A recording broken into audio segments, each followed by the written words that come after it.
Olá, estamos começando mais um programa Momento Saúde pela TV SB Notícias, programa que leva até você muitas informações dos mais diversos temas relacionados à saúde.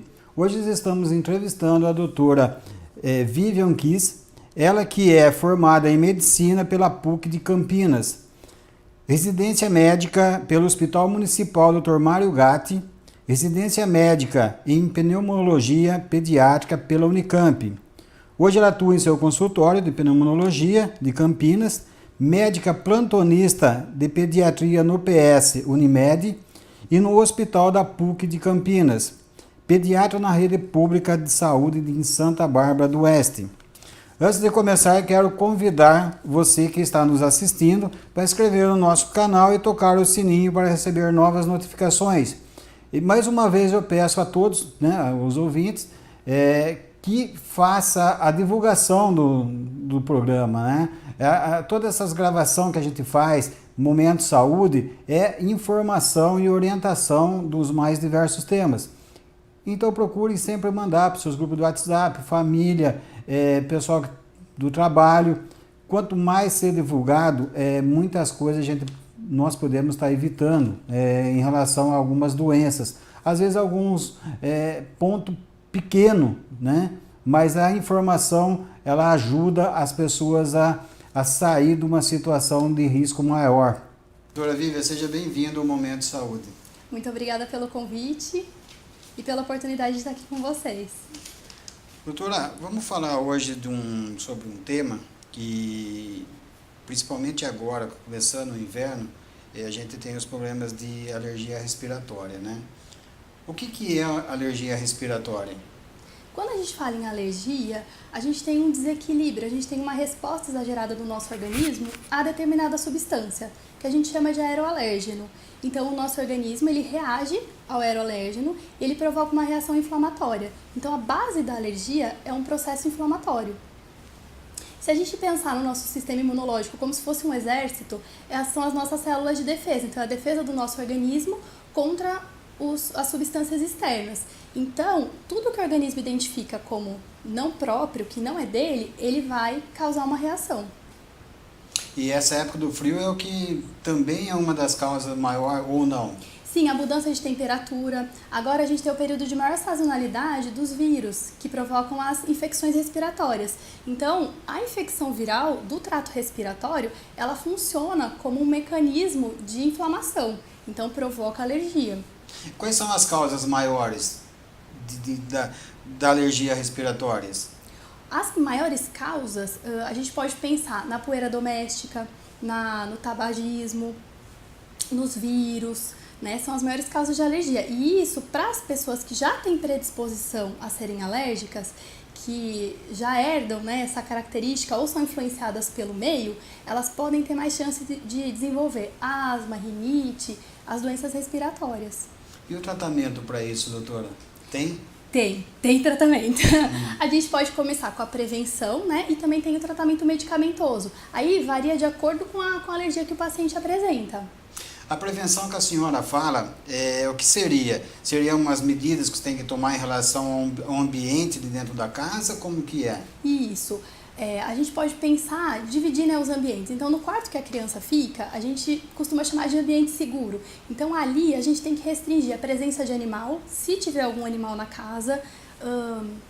A gente precisa deixar o ambiente o mais limpo possível. Então, não usar produtos de limpeza que tenham muito perfume, que tenham muito aroma, para o ambiente ficar sempre com um odor neutro. Deixar o ambiente arejado, livre de mofo, livre de poeira, evitar bichinho de pelúcia, evitar estante, deixar objeto exposto, seja livro, brinquedo, deixar o mais, livre dessas coisas possível. Não ter tapete, não ter cortina, E o colchão tem que ser encapado com capa antimofo, antiácaro. O travesseiro também encapado com capa antimofo, antiácaro. Trocar a roupa de cama uma vez na semana. Lavar com água quente, se possível. Usar sabão, detergente, para a gente poder ter uma higiene adequada da roupa de cama. Na cozinha, evitar barata, guardar bem os alimentos, manter a casa sempre dedetizada. Os animais, manter sempre higienizado também e afastado da criança, se ela tiver alergia ao animal. Doutora, em relação à senhora falou tabagismo, eu vejo que Muitas mães estão andando com os carrinhos do bebê pela rua com cigarro na mão. Sim, infelizmente. Ou até levando a criança ao pediatra, vai estar fumando dentro do carro. Isso é muito prejudicial em relação às doenças, alergia respiratória e outros tipos de doenças, né, que o tabagismo causa. Muito prejudicial. Não é só a fumaça do cigarro, né? Porque às vezes você confronta a mãe, ela não, mas eu não fumo perto dele. Mas a carteirinha do nenê de vacina tá cheirando cigarro, a roupinha do nenê, a cobertinha dele. Então não é só a fumaça, fica poluente tóxico na mão, no cabelo, né? E na casa do fumante. Tem um estudo que eles viram, né, as crianças, filhos de pais tabagistas. Eles encontraram nicotina em 100% da mãozinha das crianças. Por mais que elas não estejam expostas à fumaça, elas estão expostas aos poluentes sim. Porque fica, né, no ambiente, fica nos pais e é difícil você orientar. Eles não aceitam, a verdade é isso. Eles acham que estão certos, eu não fumo dentro de casa, né? Mas é que a senhora falou assim, a própria carteirinha de vacinação tem o cheiro do cigarro, né? Doutor, eu vejo muito hoje também em crianças constantemente resfriada, gripada, e eu tenho uma preocupação muito grande em relação a isso, ao antibiótico. Criança toma muito antibiótico assim em sequência, isso é prejudicial para a criança. Tem que, assim, nos primeiros anos de vida, né? No primeiro ano de vida, é comum a criança ter de 10 a 12 infecções. Então, se você for ver, é uma infecção por mês. Se você pensar que um resfriado, a tosse pode durar até 3 semanas, então parece que a criança tá sempre doente. A criança que não foi amamentada ou que entra na escolinha muito cedo, triplica o número de infecção. Então, é a criança que está sempre doente. A maioria das infecções são virais. E realmente tem um tempo para passar. Então, se a mãe procura assistência médica e o médico não é conhecido da criança, ele não está acostumado, ele não acompanha, e vê a criança com febre, não tem a oportunidade de reavaliá-la mais para frente, ele acaba entrando com antibiótico, porque ele não vai ter aquele acompanhamento contínuo, né? Mas a maior parte das infecções são virais no primeiro ano de vida. E é frequente mesmo, é o que você falou, a gente acaba entrando com antibiótico porque não tem esse acompanhamento da criança, ou porque ela procura diferentes profissionais, né? E a criança, às vezes, ela não tem essa profilaxia ambiental adequada, às vezes ela tem uma alergia de base respiratória que não foi diagnosticada, então ela vai estar sempre doente. Em relação à alergia que essas crianças têm, é feito alguns exames que sabe qual tipo de causador dessa alergia da criança ou não?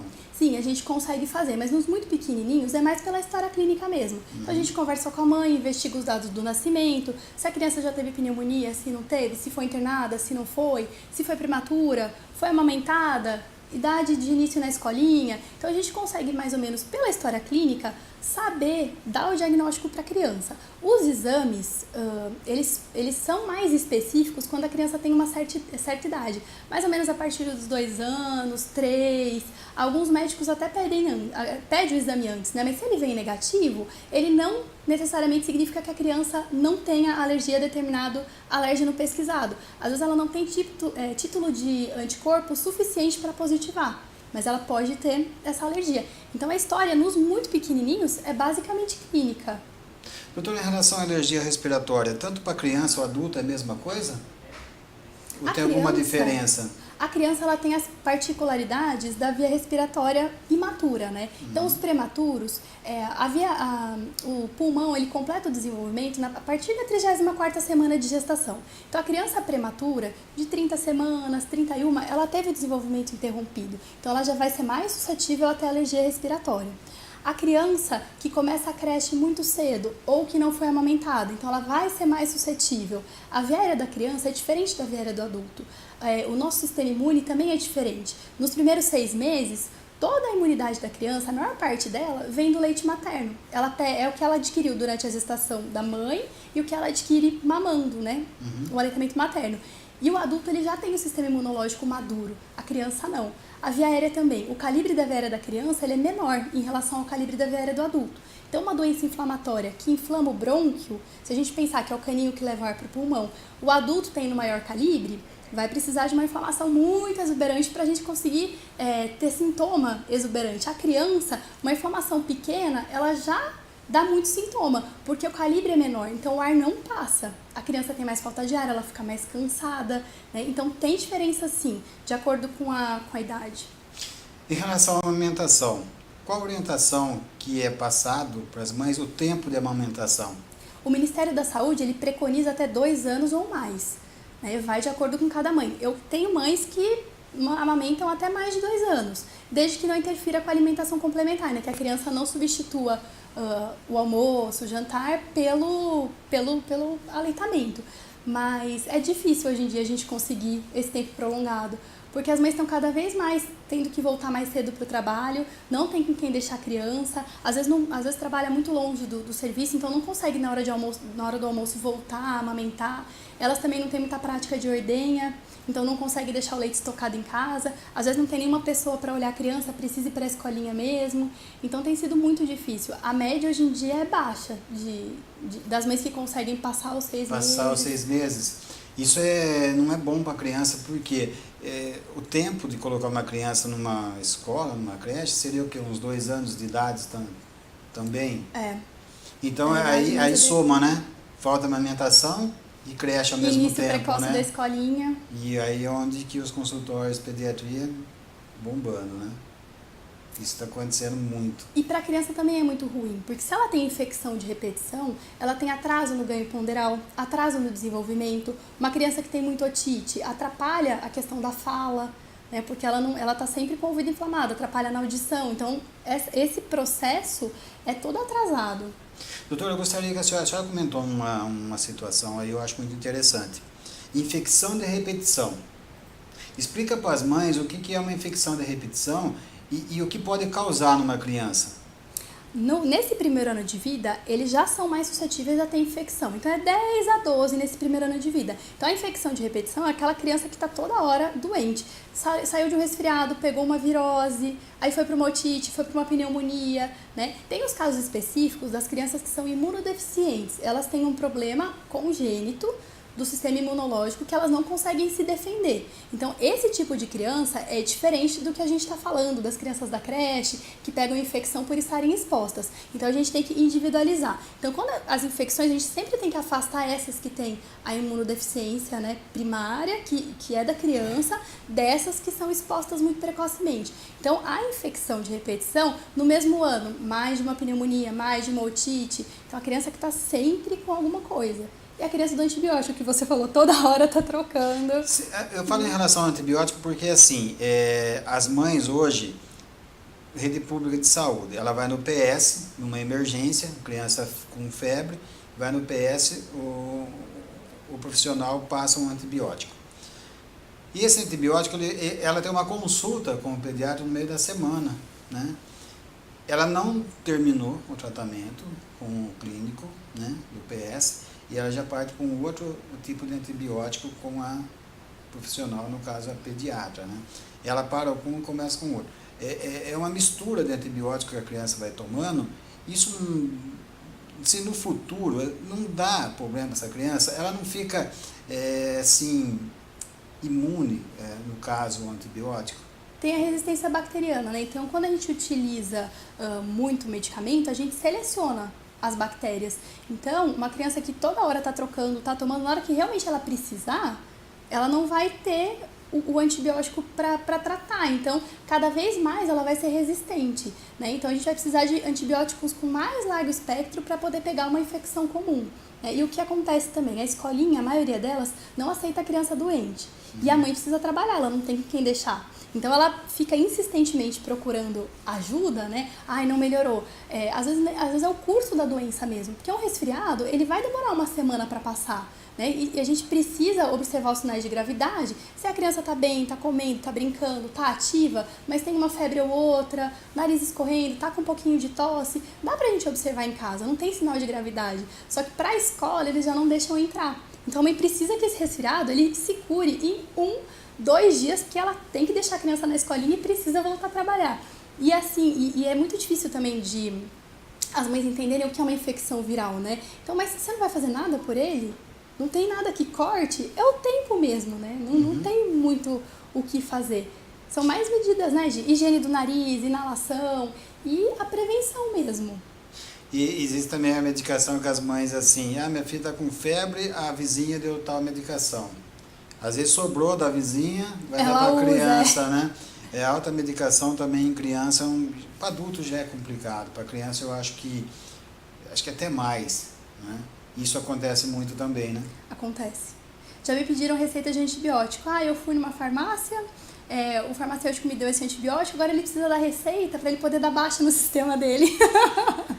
Doutora, infelizmente isso acontece, tudo, né? acontece. Eu já comentei com outros profissionais aqui em relação a grandes redes, tem uma exigência de você pegar a receita, senão você não pega. Algumas farmácias de bairro você consegue pegar a medicação, né?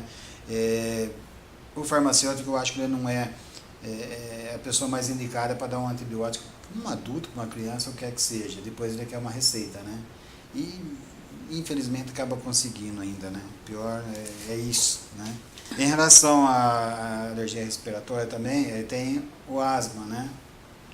O que é o asma? É uma doença inflamatória das vias aéreas, né? Ela acomete principalmente os brônquios e é um processo inflamatório. Então o brônquio, ele vai estar inflamado, o ar ele não consegue passar. Aí as crianças menorzinhas, elas não conseguem descrever muito bem, mas as que já falam, que já entendem, elas reclamam de aperto no peito, elas reclamam de dor, e você percebe também pela tosse, né? Não é só o chiado, a asma. Uma criança que tem tosse persistente, a gente precisa investigar, né? Então, pode ter o chiado no peito, que o médico, ele ausculta, né, quando tá fazendo exame físico, e a própria mãe às vezes percebe. Fala, doutora, meu filho parece que engoliu um gatinho, porque realmente você ouve um ruído bem fininho, né, quando a criança respira. E é o que traduz a dificuldade do ar de passar, né, quando a gente tem esse ruído. Então, as mães, elas vêm contando pra gente que ou chia, ou tô tendo que ir muito no pronto-socorro, ou a criança tem tosse sempre, acorda de madrugada, tosse bastante, acorda de manhã, tem muita tosse, não consegue brincar. Quando chora, tosse. Quando ri muito, tosse. Quando se agita um pouquinho mais do que o normal, tosse. Então, mais ou menos é isso que as mães vêm trazendo pra gente no consultório de queixa, quando a criança tem asma. Mas não são todas as mães que atentam às crianças que acontece, né? Qual, assim, que seria uma orientação para as mães a perceber com mais rapidez para não se agravar o problema da asma? A tosse é uma coisa que incomoda a mãe. Então, o sintoma que ela vem mais queixando é da tosse. É o primeiro. É o primeiro sintoma, porque a criança não dorme à noite. Então, ela até pode dormir, mas ela desperta tossindo. Tosse bastante durante a madrugada. Então, é um sono interrompido, né? E querendo ou não, a mãe acorda para ver se está tudo bem com a criança. Então, isso é uma coisa que atrapalha bastante a dinâmica familiar, né? Porque a família não dorme, né? Às vezes a mãe chega, olha, eu não consigo dormir porque esse menino não para de tossir. E a criança que não dorme bem à noite é uma criança agitada durante o dia. Então, ela atrapalha a parte de alimentação, atrapalha na escola, atrapalha a parte de concentração da criança. Então, a tosse é o que mais incomoda a criança e as mães. A asma, assim, se não for bem cuidada, ela se agrava de uma forma ou não? Sim. Se a gente não faz tratamento de prevenção, a criança pode até ser internada por conta dos sintomas, né, de tosse, de obstrução do fluxo aéreo. E também é como se fosse um machucado. Se toda hora a gente tira a casquinha, a cicatriz vai cada vez aumentando. E a pele ela vai ficar toda enrugada, distorcida. É a mesma coisa que acontece com o brônquio. Ele é maleável, ele é composto por uma camada muscular, ele tem a mucosa. Então, se toda vez a gente está inflamando esse epitélio, o brônquio ele fica rígido, ele perde a capacidade. Então, ele vai retraindo, ele vai tendo, vai ficando deformado. Então, uma asma mal cuidada na infância é um adulto com restrição pulmonar, é um adulto com problema respiratório. O pessoal tem que prestar muita atenção nisso, você vê que é os problemas que acontecem. Aí depois o adulto tem algum problema, mas não sabe como foi cuidado na infância, né? Então as pessoas teriam que ficar bem atento a esse tipo de sintomas das crianças, fazer um cuidado agora, preventivo, né? Para o futuro você não sofrer mais, né? E a asma tem cura então, doutora, no caso? A asma ela é uma doença crônica, né? Então ela não tem cura, ela tem manejo. As crianças, o que acontece? Por conta da anatomia, por conta dessas infecções que são comuns nos primeiros anos de vida, a gente fala que a sibilância é recorrente, não chega a ter o diagnóstico da asma. O pulmão fica inflamado, a criança chia, tosse, mas à medida que ela vai crescendo, melhora o calibre da via aérea, melhora a imunidade, a criança ela não tem mais sintoma. É muito comum isso de você ouvir, não, eu tive bronquite na infância, eu tive asma na infância, mas depois que eu cresci não tive mais nada. por conta dessas mudanças. Só que uma parcela dessas crianças que começa a chiar bem pequenininho, eles vão realmente ter asma no futuro. Mas a asma, ela é caracterizada pela intercrise. Então a criança, o adulto, ele vai ter sintoma, mas tem um período que ele fica bem. Então geralmente no inverno é um horror, por conta da mudança de temperatura, das infecções virais, e depois no verão fica tudo bem, não tem mais crise, e passa por esse período assintomático mesmo. Então ela é definida por isso, ela tem os períodos de melhora e os períodos de piora. Doutora, agora vamos falar sobre uma coisa que o pessoal tem um tabu em relação ao uso, né? A famosa bombinha, né? Sim. E não tem nada a ver, né?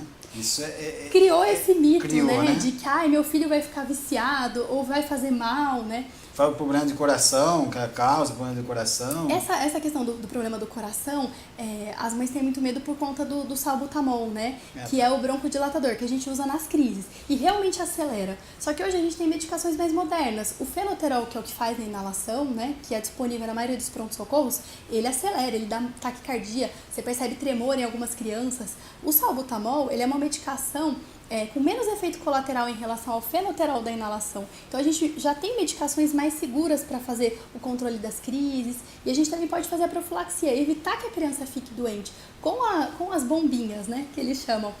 O nome certo é inalador dosimetrado pressurizado, só que ninguém fala isso. Se você pedisse na farmácia, capaz de te mandarem embora, porque é um nome muito difícil, mas é assim que são descritos nos artigos, né? Então a gente fala spray oral, para tentar evitar um pouco esse estigma da bombinha. Porque tem mães que você fala que a criança vai precisar usar, elas choram, elas ficam preocupadas, porque realmente tem um estigma, né? E o uso da bombinha? Tem um sistema que você tem que usar adequado. Sim. Né? Em todas as idades, quando a gente usa, eu até trouxe para mostrar, porque só importante. A gente falar, né? Em todas as idades, a gente precisa usar o espaçador, que é esse dispositivo aqui. A única diferença é se a gente vai usar com a máscara ou sem a máscara direto na boca. Para que ele serve? O espaçador, ele desacelera a velocidade da partícula que está contida no spray. Então, ela fica depositada no espaçador e não fica depositada na boca. Ele desacelerando a velocidade, melhora a deposição pulmonar. Se a gente não usar o espaçador, só 10% vai para o nosso pulmão. Ele atinge as vias aéreas o tanto que a gente precisa para poder fazer efeito a medicação. Usando o espaçador, só 20%. A maioria fica perdida no espaçador, na boca, então a dose é baixa, né? A gente já usa micrograma e ainda uma parcela fica toda depositada. A gente tem vários materiais pro espaçador. A gente tem os de metal, a gente tem os de plástico. E a higiene é feita com detergente neutro e esponjinha parte macia. O de metal não precisa deixar de molho o espaçador, porque ele já tem uma camada eletrostática que não deixa a medicação ficar grudada. Para os espaçadores de plástico, a gente precisa desmontar, né? Todas as partes saem, essa daqui inclusive, e essa parte aqui a gente deixa de molho num recipiente com detergente e deixa secar naturalmente, sem enxaguar, sem nada, porque o detergente ele vai formar uma película aqui e vai impedir que a medicação fique grudada. Então esse é o primeiro passo para a gente fazer a medicação de forma correta, a gente ter o dispositivo certo e aprender a usar, né?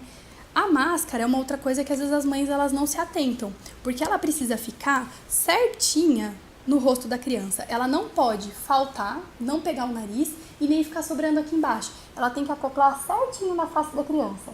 E a mãe, ela precisa fazer uma leve pressãozinha aqui para a medicação, para a criança poder respirar dentro do dispositivo. Porque se a máscara fica solta, o ar ele se perde. Ela vai precisar respirar. Então, para fazer a medicação de forma correta, agita, acopla atrás do espaçador, coloca na face da criança, segura, faz o jatinho e ela vai respirar de 10 a 20 segundos dentro do espaçador. É importante que a gente tire a chupeta da criança. Ela não pode estar dormindo, porque senão, quando a gente dorme, a respiração ela não é tão profunda, o medicamento não é absorvido, então ela precisa estar acordada, sem chupeta. O ideal é que não esteja chorando, mas a maioria das crianças, a hora que vê isso aqui, chora muito. E quanto tempo fica fazendo isso, doutora? 10, 15 minutos, mais ou menos? Não, é rapidinho. Você fez o jato, ela vai respirar 10 segundos dentro do espaçador. Aí as crianças que sabem contar, você até pode contar no dedinho. E as crianças menorzinhas, a mãe mesmo conta, tira, acabou. É muito mais rápido do que fazer. segundos. É muito mais rápido do que fazer a inalação. Quando a gente fala do spray, às vezes a mãe até faz a inalação com o nebulizador com o mesmo produto. A hora que você fala que vai passar a bombinha, não, mas eu acho perigoso. Mas a senhora já faz no inalador. Já tem a medicação já tem a medicação. Então, o que muda é a forma de administração. Em relação ao inalador, se você precisa que a criança receba a medicação, o espaçador é o método mais eficaz. E mais rápido também. Doutor, é muito mais prático do que a mais inalação. Prático. E a gente já encontra espaçadores com preço bem acessível nas farmácias. Eu sempre brinco com as mães, falo, faz pesquisa, hein? Vai, pesquisa em várias farmácias, escolhe o que se adequa, né, melhor. Leva a criança junto para você poder testar a máscara no rostinho dela, para ver se acopla direitinho. As máscaras de silicone, como elas são maleáveis, às vezes se fica um pouquinho grande aqui embaixo, você consegue apertar aqui e colocar e acoplar certinho no rostinho das crianças. Doutora, qual a média de preço disso daí? Olha, chega de R$20 até 80. Porque as mães me contam onde elas compraram, quanto elas pagaram, pra gente poder saber mais ou menos, né? Mas chega de R$20 a 80. Mas é muito mais prático do que a inalação, compensa, né? Sim, mais rápido e se o seu objetivo é que a criança receba medicação inalatória, o espaçador é o que melhora a deposição no pulmão em relação à nebulização. Na nebulização a gente não tem o dado de quanto que vai efetivamente para o pulmão, porque a gente não tem como saber, né? Tem muita perda para o ar, porque não fica certinho a máscara, a fumacinha da inalação ela se perde. Hoje a maioria dos profissionais está passando já esse sistema para as crianças ou não? Eu acho que sim, de os que têm conhecimento passam. Ainda os médicos mais antigos são um pouco resistentes, né, a passar o espaçador. Até porque você precisa ensinar a mãe a usar. Porque não adianta ela comprar e fazer de qualquer jeito. Então às vezes é um pouco mais trabalhoso você ensinar a usar o espaçador. Porque a inalação ela já até conhece, né, já é o dispositivo conhecido deles, né. Doutora, e em relação a umidificador? É outra barreira. Tem uns que falam que é bom, outros falam que não. A senhora aconselha? Se a gente pensar que o ácaro, que é o principal componente da poeira domiciliar, ele prolifera na umidade, eu acabo não recomendando o umidificador. Porque é difícil você saber quanto que está a umidade relativa do ar. Porque você não mede, você liga lá e pronto, deixa funcionando. Então, às vezes, a gente corre o risco de aumentar demais a umidade do ambiente, proliferar ácaro e piorar a alergia respiratória da criança. Eu sempre recomendo higiene do nariz com sorinho fisiológico e a própria inalação com soro fisiológico para a gente poder umidificar a via aérea. Então, eu acho que é mais efetivo recomendar a higiene nasal e a inalação do que o umidificador. Até porque ele exige um certo cuidado, né? Você precisa higienizar bem o copinho, você precisa ver se o lugar que a água ficou parada, se não tá verdinho, se não tem bolor, se não tem mofo, porque senão aquilo vai ser uma fonte de fungo para o ambiente. O pessoal acha que está fazendo bem, está prejudicando mais ainda. Porque geralmente vai usar isso dentro de um quarto, está fechado, né? E deixa a noite inteira ligada, você vai dar... Eu tenho esse problema. Tá? Por isso que eu estou também questionando. Não sabia essa informação. Isso é importante, porque acho que muita gente não sabia e acabou sabendo agora, né? Tem que ter uns cuidados diferentes. Doutora, também em relação à roupa das crianças, né? Eu costumo dizer que tem pessoas que colocam a doença no corpinho da criança, né? Porque aquilo ali coloca aquelas roupinha de pelúcia, né? Que chama, de lã, sabe? Então aquilo ali, se ela está um tempo guardada, aquilo ali ela está um criame, né? De bactéria, de ácaro, de tudo, né, que pode causar asma e tanto também a asma, né, ou senão a alergia respiratória. Sim, o que eu sempre oriento às mães é que criança, eles perdem, né? A roupa nunca fica guardada de uma estação para outra. O adulto já tem esse problema, porque a gente, teoricamente, não é para aumentar tanto de uma estação para outra, né? Então, eu sempre oriento a higienizar antes de usar. Né? Evitar produtos que deixem muito cheiro na roupa e tem algumas máquinas que tem aquela função desodorizar ou sanitizar. Então, além de lavar, desodoriza, sanitiza e guarda em saquinho plástico para poder evitar de pegar poeira. E para as crianças, realmente tentar usar tecidos que não são que são antialérgicos, né? Evitar essas pelúcias, evitar lã em contato direto com o corpo. Tem muitas malhas de microfibra que elas são térmicas. Então, às vezes, colocar uma roupinha dessas antialérgicas, térmicas, evita de ter que usar muitos casacos, muita lã. A gente consegue segurar o calor do corpo sem precisar de uma coisa que é tão alergênica, né? Doutora, em relação à vacina para alergia respiratória, tem que ser feito o exame para detectar certinho qual é o causador disso para tomar a vacina, ou existe uma vacina que no geral ajude a resolver isso? As vacinas específicas, né, para as pessoas que são sensibilizadas, não é indicado em todos os casos. Tem que individualizar cada paciente, depende da alergia a que o paciente tem, depende dos títulos de anticorpo. Então, cada avaliação é individualizada, não é indicada para todo mundo. Agora, o que a gente pode fazer de vacina que previne a alergia respiratória? A vacina da gripe, por exemplo, porque a gente fica protegido contra as formas mais graves de gripe.